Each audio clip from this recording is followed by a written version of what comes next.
ప్రవేశించక మునుపు దేవుని యొక్క వాక్యాన్ని చూసుకొని ఆరాధనలోనికి ప్రవేశిద్దాం. యెషయా గ్రంథము 6వ అధ్యాయము. యెషయా గ్రంథము 6వ అధ్యాయము 2-3 వచనాలు మన బైబిల్ తీసి చదువుతున్నా. దయచేసి బైబిల్ తీసుకొని కూర్చోవలసింది మనం చేస్తాం. యెషయా గ్రంథము 6వ అధ్యాయం, Isaiah chapter 6 verses 2 and 3. we'll all read together. 2-3 వచనాలు కలిసి బిగ్గరగా చదువుకుందాం. Above him were the seraphims, each with 6 wings. With 2 wings they covered their faces, with 2 they covered their feet, and with 2 they were flying. And they were calling to one another, Holy, holy, holy is the Lord Almighty. The whole earth is full of His glory. ప్రభు సహాయ నిమిత్తమై ప్రార్థన చేసుకుందాం.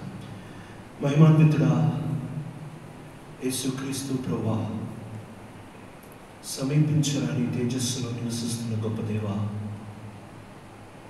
ఆరాధన కొరకే ఈ వాక్యమును చూసుకుంటున్నా అయ్యా, నీ గురించి ధ్యానించడానికి కూడా భయమే, నిన్ను సమీపించడానికి కూడా వణుకుతూ వస్తూ ఉంటున్నాం. అయితే క్రీస్తు ప్రభులో మాకు ఇచ్చిన స్వాస్థ్యం బట్టి నీకు వందనా, ఆ ధైర్యమైన ప్రవేశం బట్టి నీకు వందనా. ఎటువంటి ప్రవేశం ఇచ్చావు మేము అర్థం చేసుకున్నట్లు సహాయం చేయి. తేటగా నేరుగా మాతో మాట్లాడి ప్రార్థన విన్నందుకు కీర్తిస్తూ మమ్మల్ని తగ్గించుకుంటూ నేను హెచ్చిస్తూ కనపరుస్తూ గృహాలలో ఉండి వింటా ఉంటున్న ప్రతి ఒక్కరితో నీ ఆత్మ ఖచ్చితంగా మాట్లాడినట్లు భయంతో వణుకుతో నిన్ను ఆరాధించినట్లు సహాయించు. యేసుక్రీస్తు ప్రభు మా రక్షకుని నామంలో బ్రతిమలాడి వేడుకుంటున్నాం తండ్రి, ఆమేన్. యెషయా గ్రంథము 6వ అధ్యాయంలో రాజైన ఉజ్జియా మరణించిన సంవత్సరము అనే ఈ మాట మనందరికీ బాగా పరిచయమైన మాట. యెషయా అప్పటికే పరిచర్య చేస్తూ ఉంటున్నాడు.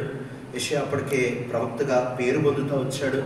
అప్పటికే అనేక దేశములు, అనేక రాజుల వారికి ఆయన దేవుని యొక్క వాత్సల్యత, దేవుని యొక్క ఉగ్రత, దేవుని యొక్క కోపం గురించి ఆయన అప్పటికే చెబుతూ వచ్చాడు.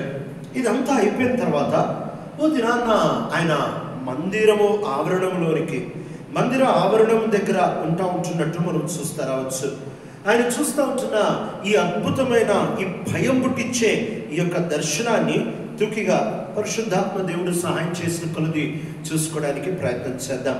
యెషయా గ్రంథం 6వ అధ్యాయంలో మనం చూస్తూ వచ్చినట్లయితే ఉజ్జియా ఒక చక్కటి రాజు అంటా వచ్చాడు.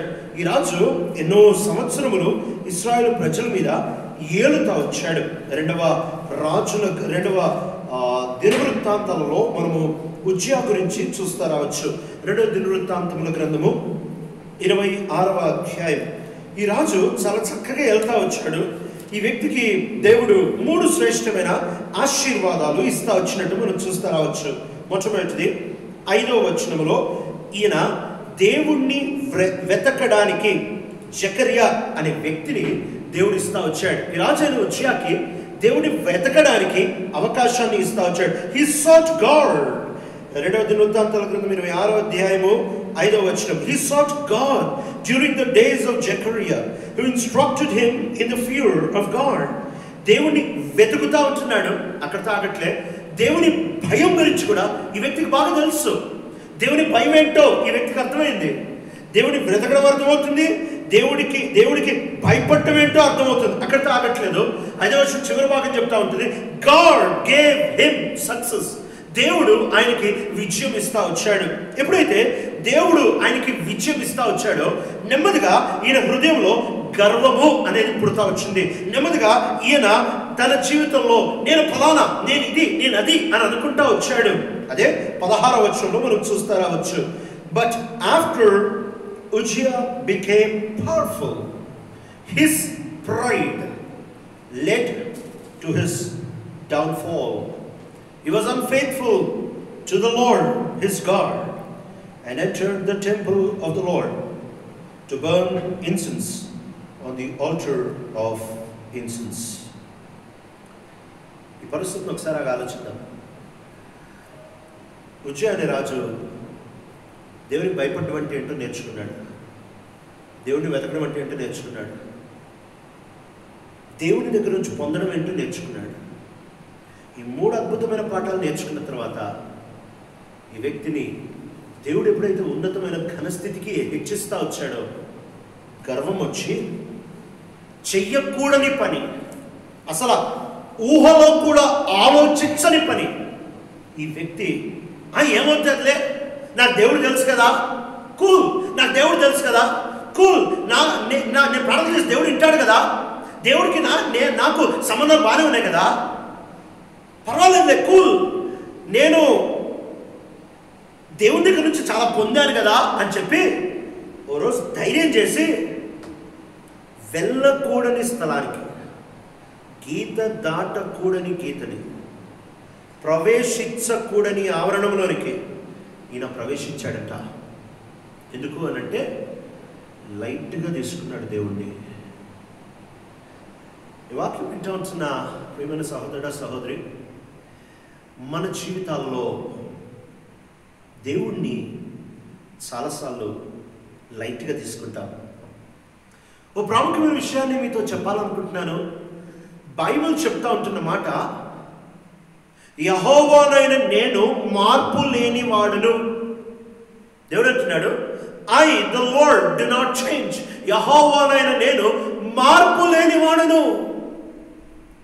చాలాసార్లు మనం ఏమనుకుంటామంటే, మనం రక్షించబడిన తర్వాత ఈ దేవుడు మారిపోయాడు, కూల్, దేవుడి దగ్గరికి ఎట్లయినా రావచ్చు, ఏమైనా చేయొచ్చు, ఆయన ఏమండు, ఇక మొత్తం కూల్, అంత బాగున్నాడు, మనతో బాగున్నాడు. ఉజ్జా ప్రాబ్లం అదే. దేవుడు ఏదో ఇచ్చాడు అని పొందిన తర్వాత, దేవుడిని ఏదో వెతకడం నేర్చుకున్న తర్వాత, కొంతకాలం దేవుడికి భయపడిన తర్వాత ఇంక ఇప్పుడు ఏమనుకుంటున్నాడంటే, దేవుడు ఉగ్రత అయిపోయింది, దేవుడు కూల్ అని అనుకుంటున్నాడు. అలాంటి పరిస్థితుల్లో ఎప్పుడైతే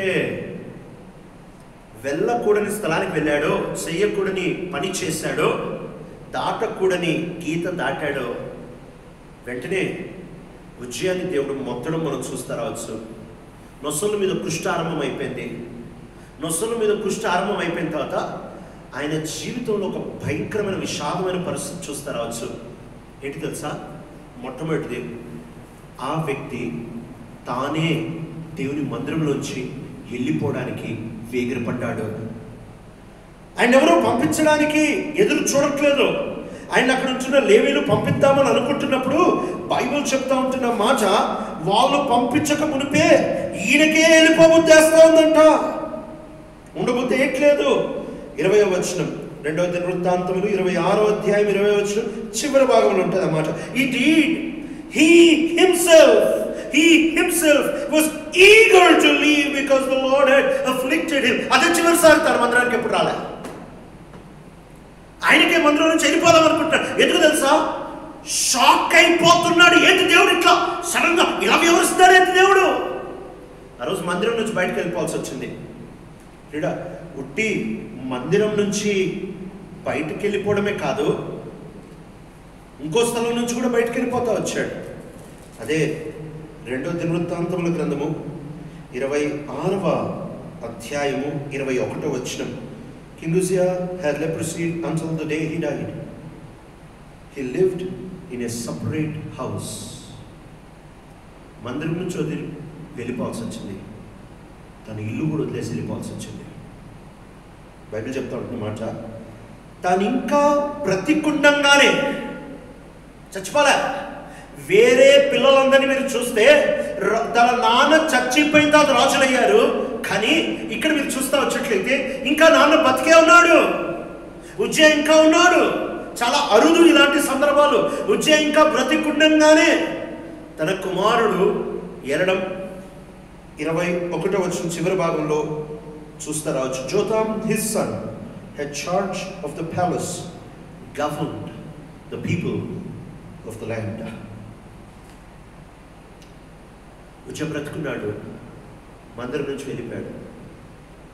ఉజ్జయ బ్రతుకున్నాడు, ఇంటి నుంచి వెళ్ళిపోయాడు. ఉజ్జయ బ్రతుకున్నాడు, తన సింహాసనం నుంచి వెళ్ళిపోయాడు. ఎందుకు తెలుసా? దేవుడు ఎవరు రుచించొచ్చిన తర్వాత దేవుని పరిశుద్ధతని లైట్ తీసుకున్నాడు.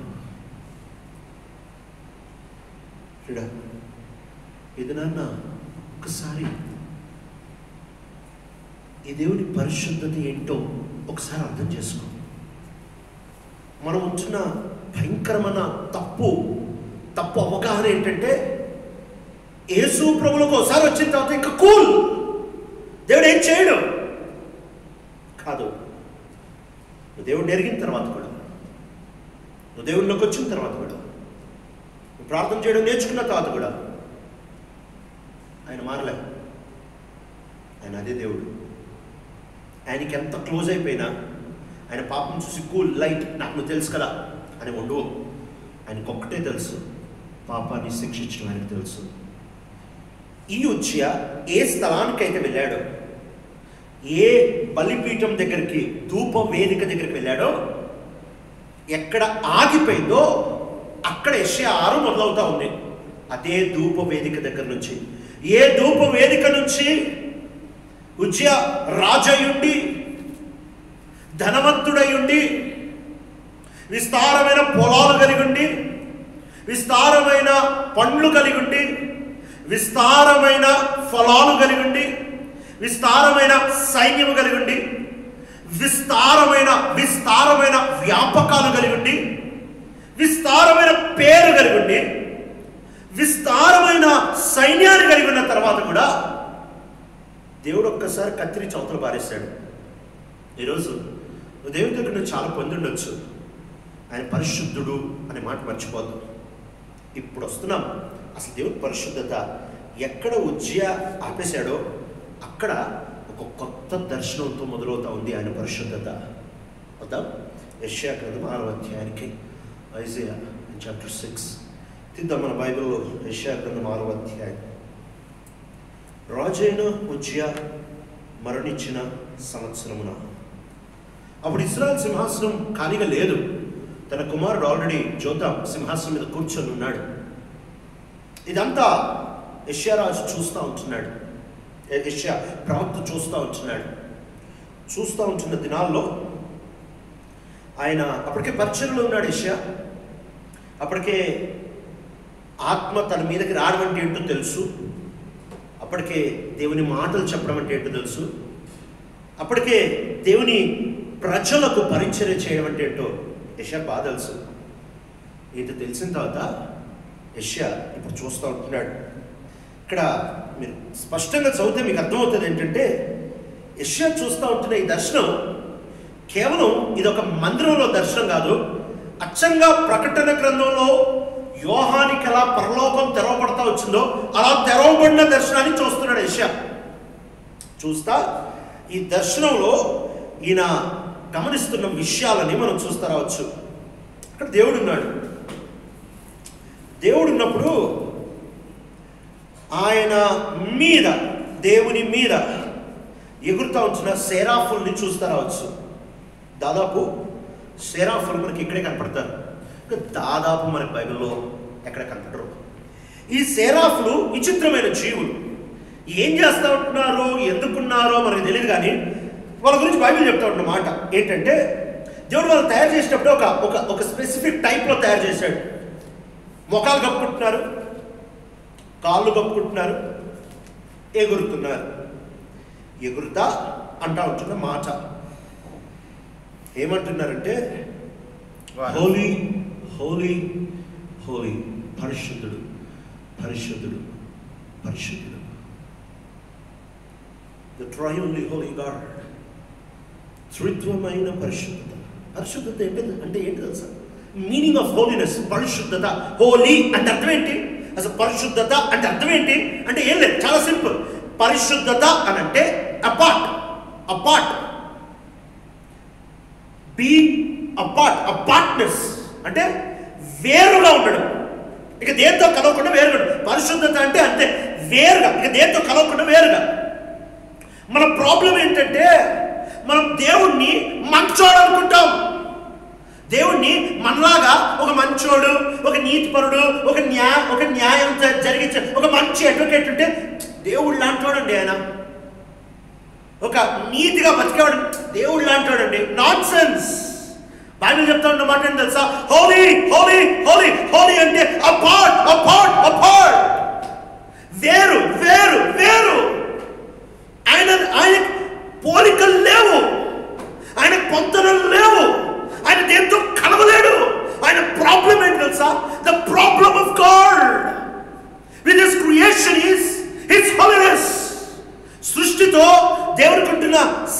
ఏంటంటే తన పరిశుద్ధత. ఎందుకంటే తన పరిశుద్ధత ఏం చేస్తాడంటే తను వేరుగా పెడతాడు. మనిషితో కలవలేడు, ఎందుకంటే నేను వేరు నువ్వు వేరు. సృష్టితో కలవలేడు, నేను వేరు నువ్వు వేరు. ఎవరితో కలవలేడు. He's a part, he's a class in himself.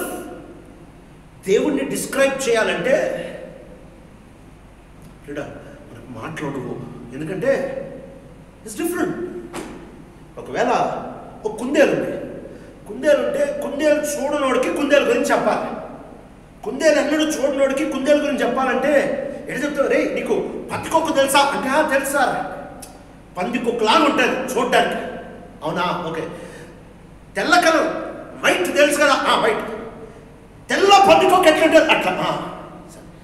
కుక్క చెవులు ఎట్లా నిలబడతాయి అట్లా. అంటే ఒక కుందేలుని డిస్క్రైబ్ చేయాలంటే తెలిసిన పందికొక్కు, తెలిసిన తెలుపు, తెలిసిన కుక్క చెవులు తీసుకొని ఒక కుందేలుని ఎక్స్ప్లెయిన్ చేయడానికి ట్రై చేయొచ్చు.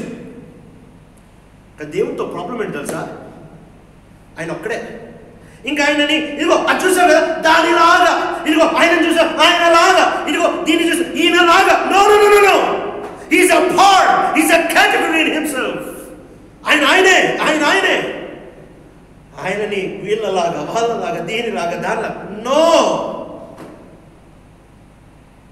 క్రైస్ట్ హోలీ గాడ్, పరిశుద్ధుడు పరిశుద్ధుడు పరిశుద్ధుడు. ఎంత అద్భుతమైన మాట కదా. ఎప్పుడైతే ఈ మాటని విషయం వింటా వచ్చాడో షాక్ అయిపోయాడు.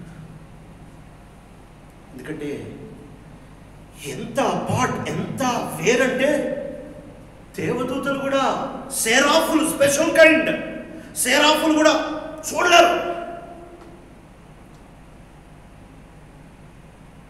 ఆయన దేంతో కలవలేడు.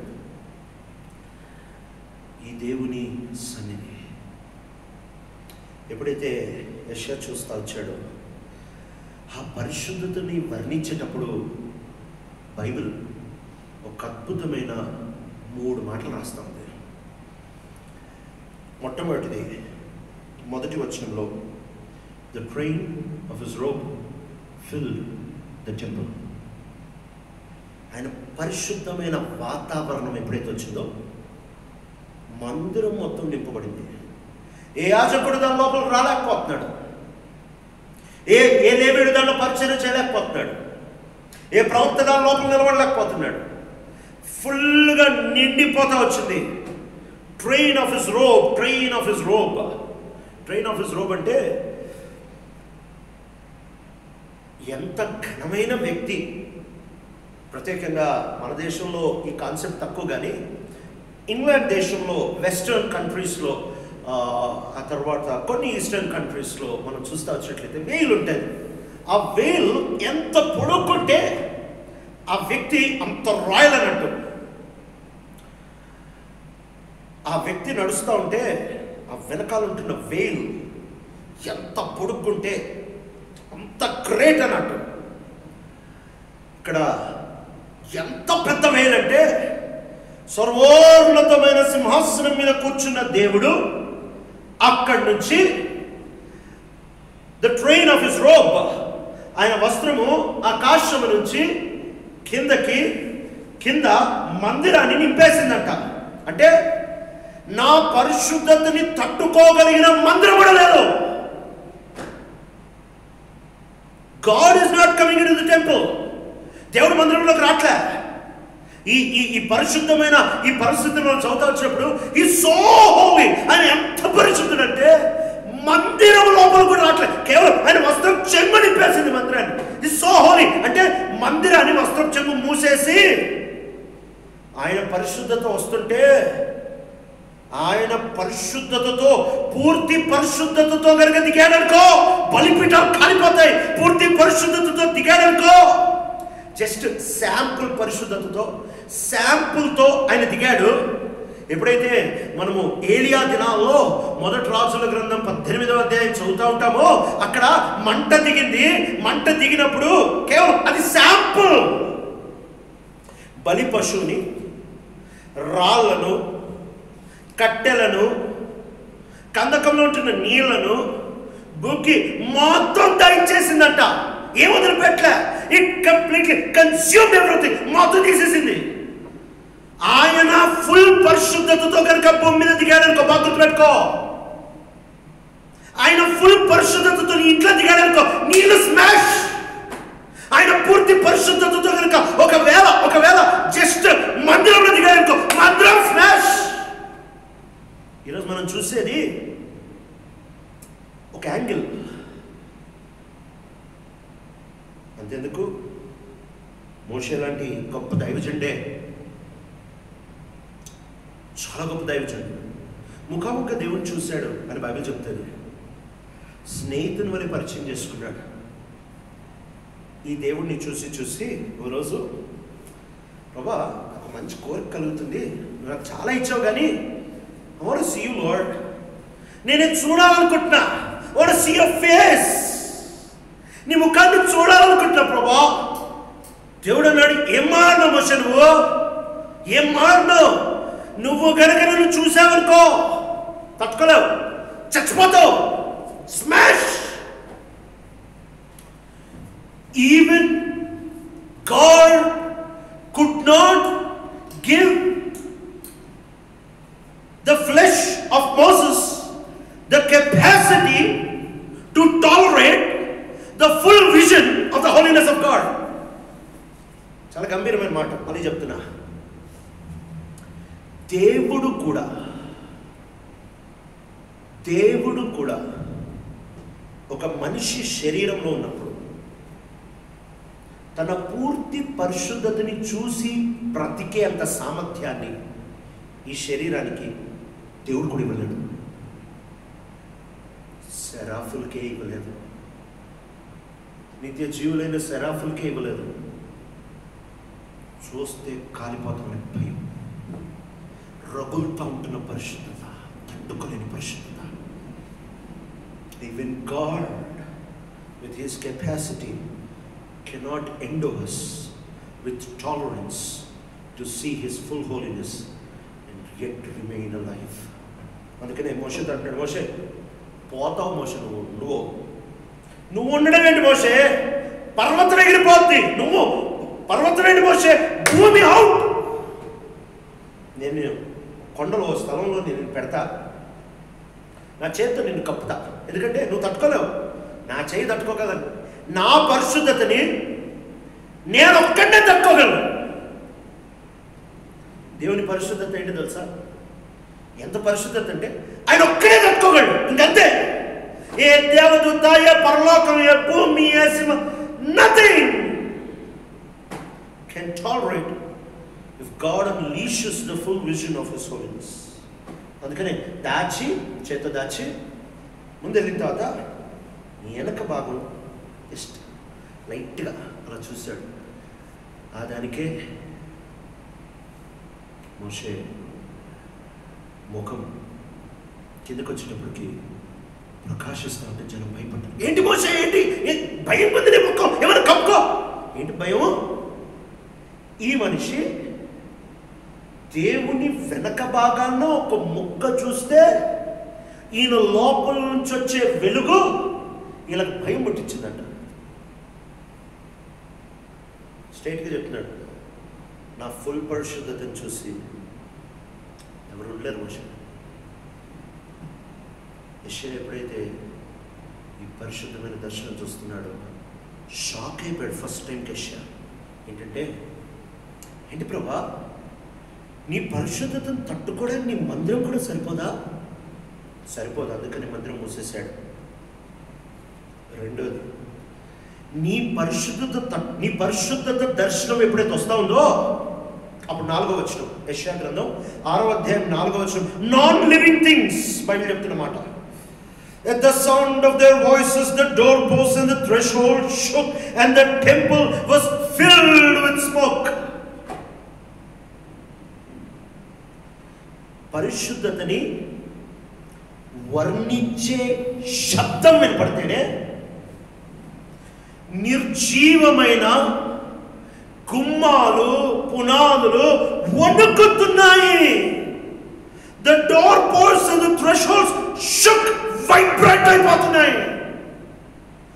మందిరం అంతా పొగ. Filled the temple, filled the temple. రెండు సార్లు మాటలు మనం ఇక్కడ చూస్తారు. ఒకటి ఆయన వస్త్రం చెంగు, రెండు పొగ. ఏంటి ఉట్టి ఇదే పరిశుద్ధత కాదు, ఆయన పరిశుద్ధత యొక్క డిస్క్రిప్షన్, పరిశుద్ధత యొక్క వర్ణన. అంతే. ఆ వర్ణనకే మందిరపు గుమ్మాలు వణికిపోతున్నాయి. ఆయన పరిశుద్ధతకే, జస్ట్ ఆ డిస్క్రిప్షన్కే మందిరం యొక్క పునాదులు వణికిపోతున్నాయి. Thresholds, door ports.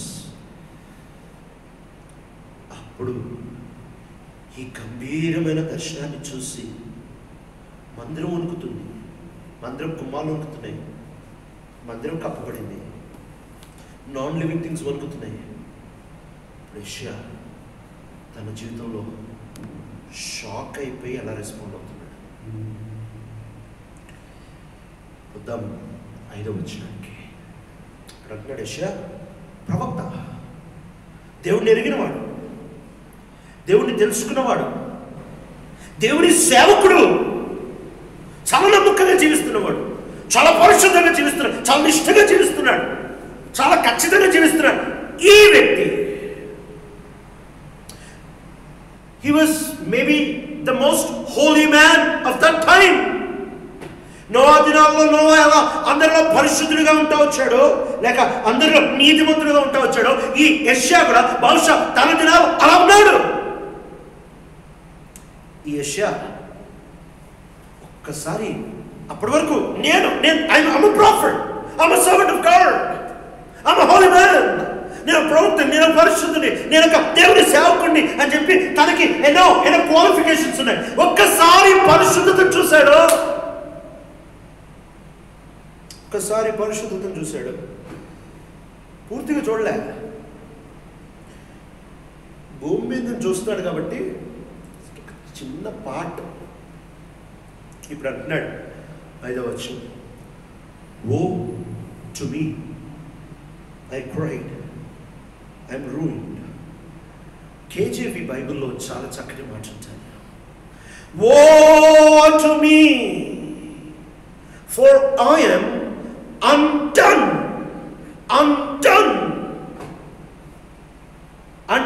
అంటే ఏంటంటే నా లోపల నేనే డిసింటిగ్రేట్ అయిపోతున్నా, నా లోపల నేనే విచ్ఛిన్నం అయిపోతున్నా, నా లోపల ప్రతి పార్ట్ విడిపోయినట్టు అనిపిస్తుంది నాకు. నా గుండె, నా చెవి, నా చెయ్యి, నా ప్రతి ఎలక్ట్రాన్, ప్రతి ప్రోటాన్, ప్రతి న్యూట్రాన్, నా లోపల ఉంటున్న ప్రతి అవయవం ఒక టైప్ లో అనిపిస్తుంది. ఓ ఐ యామ్ అన్డన్.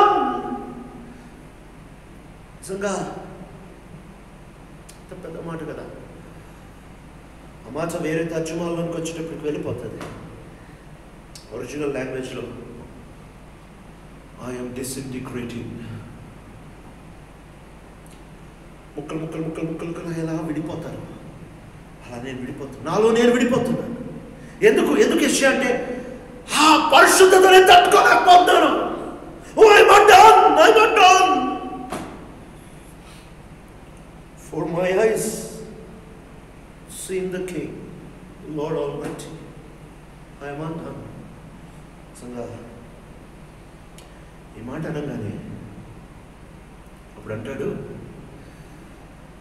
ప్రభా నా పెదాలు, నేను ఇప్పటివరకు ఏదో ప్రవక్తను కానీ మాటలు చెప్పాను, ఈ పెదాలతో నేను దైవజనుడు కానీ మాట్లాడాను ప్రభా, నేను దేవుని సేవకుడు కానీ మాట్లాడాను ప్రభా, ఈ పెదాలతో నేనేదో నీ మాటలు వచ్చాయని చెప్పి మాట్లాడేశాను, కానీ నా పెదాలు చాలా ఘోరంగా ఉన్నాయి.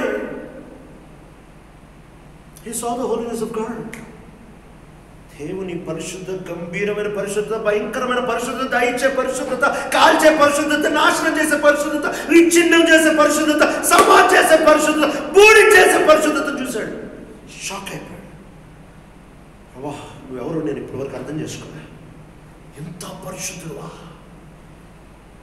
ఓ to me I cry, undone. For I am a man of unclean lips, live among a people of unclean lips. My eyes have seen the King, the Lord Almighty. దేవుడిని చూశాను. మాట ఎప్పుడైతే అన్నాడో వెంటనే పెదాల్లో నాకు పరిశుద్ధత లేదు అనగానే సెరాఫ్ చేసిన పని ఏంటి తెలుసా? సెరాఫు వెంటనే ఎగురుతా వచ్చి ఆ బలిపీఠం మీద కాలుతా ఉంటున్న బొగ్గుని తీసుకొని చేత్తో పట్టుకోలేకపోయాడు. This was so hot. ఇది ఎంత వేడిగా ఉందంటే సెరాఫు కూడా చేతులతో పట్టుకోలే, కారులతో పట్టుకుంది. సెరాఫ్ కూడా ఒక టాంగ్స్ తీసుకొని ఈ బొగ్గుని పట్టుకొని ఎగురుతా వచ్చాడు. క్విక్ ఎగురుతా వచ్చాడు. వచ్చి ఆయన పెదాలకి తగిలించాడు. సరాగా ఆలోచించాడు. మోస్ట్ సెన్సిటివ్ నర్వ్ ఎండింగ్స్ ఉంటున్నాయి పెదాలు, నరాల చివరి అంచులుంటున్న చాలా సున్నితమైన ఈ పెదాలకి సెరాఫ్ కూడా తట్టుకోలేని, పట్టుకోలేని, ముట్టుకోలేని రొక్కులతో ఉంటున్న ఈ బొగ్గును తీసుకొని ఎగురుతో వచ్చి పెదాలకు తగిలించాడు. పూర్తిగా కాలిపోయింటాయి యెషయా పెదాలు. ఆ రోజు పూర్తిగా కాలిపోయి బూడిదైపోయి కింద పడిపోయాం. మనకు తెలీదు. I'm a man of unclean lips. నేను అపవిత్రమైన పెదాలు కలిగిన వాడిని.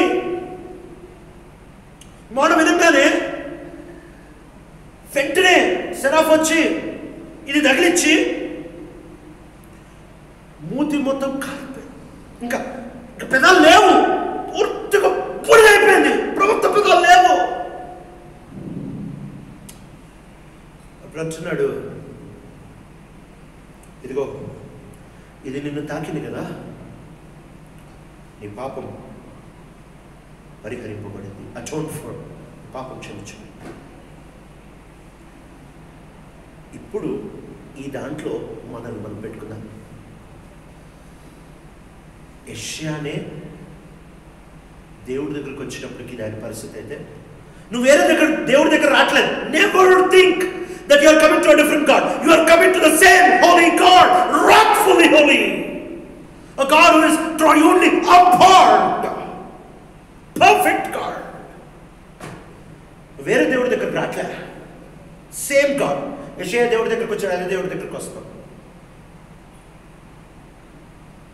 ఆయన డిఫరెంట్. ఆయన దగ్గరికి వచ్చి, ప్రభా నేను మార్మల్స్ మధ్య కూల్ ప్రభా లైట్ తీసుకో, రాలేవట్లా. నువ్వు ఎట్లా రావాలి తెలుసా? ఎప్పుడైతే వచ్చాడో అపవిత్రమైన పెదాలు కలిగిన వాడిని, వెంటనే ఆ బొగ్గు తగిలింది, ఊడిపోయాయి పెదాలు. ఇప్పుడు పాపం పోయింది. ఈరోజు గుర్తుపెట్టుకో ప్రియుడా, నువ్వు ఆయన దగ్గరికి ఎందుకు వస్తున్నావు తెలుసా?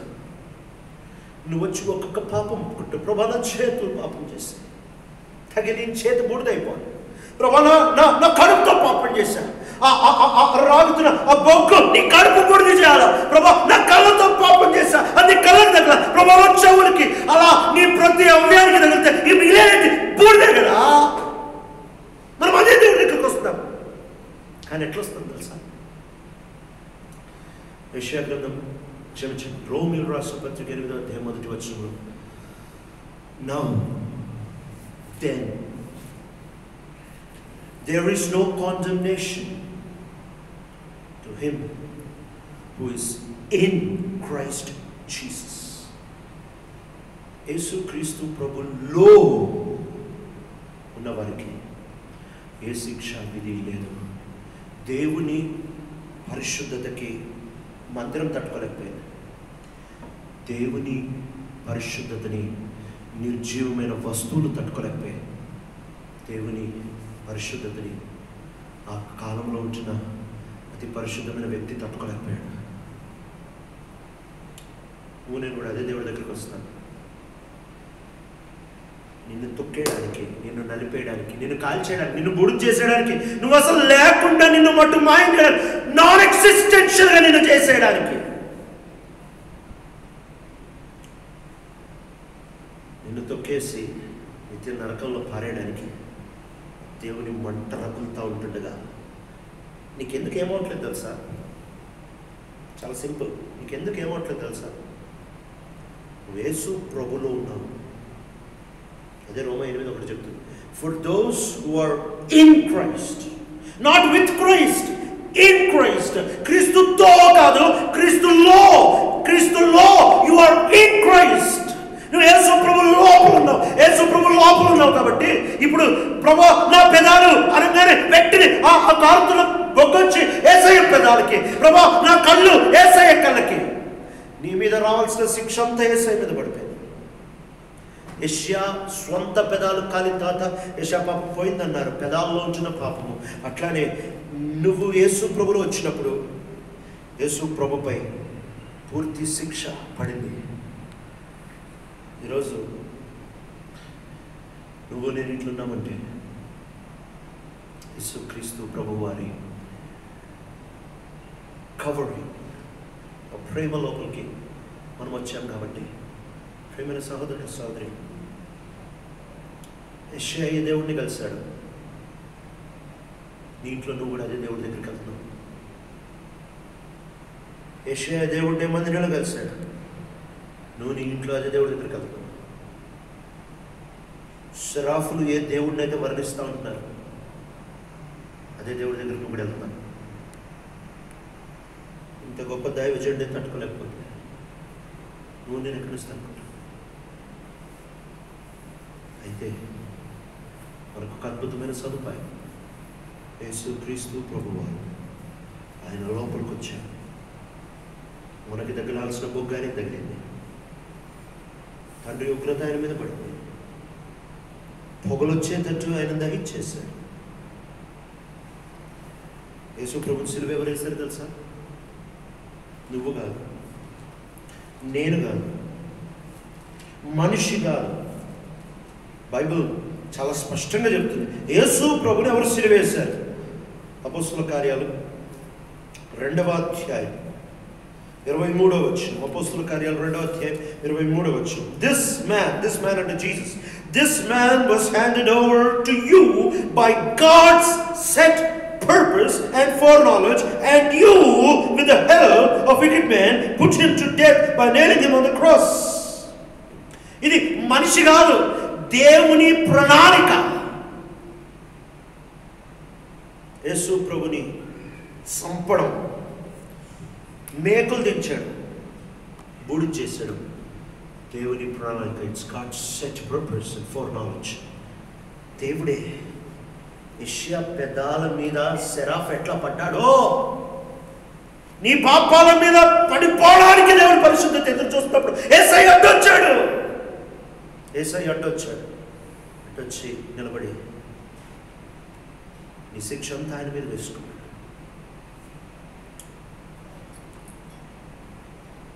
యెషయా అంత పరిచయం చేసిన తర్వాత పరిచయం ఆధారం చేసుకోలేకపోయాడు.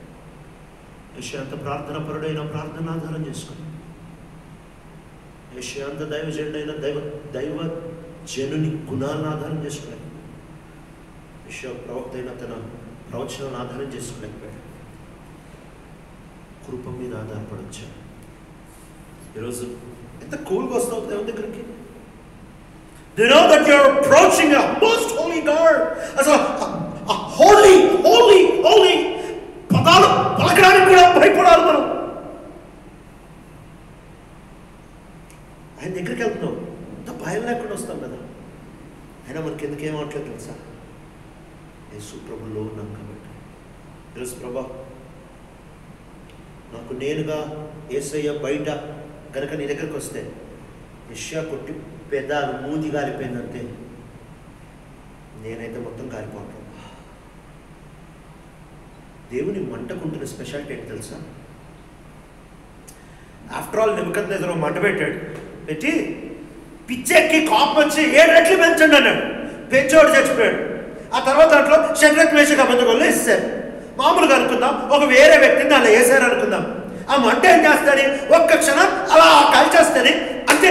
ఒక 1 minute 2 minutesలో బూడిద అయిపోయాయి. కానీ ఈ దేవుని పరిశుద్ధత అనే మంట ఎట్లుంటుంది తెలుసా? నరకంలో దేవుని పరిశుద్ధత అనే మంట రగులుతూ ఉంటున్నప్పుడు అది ఆరదు.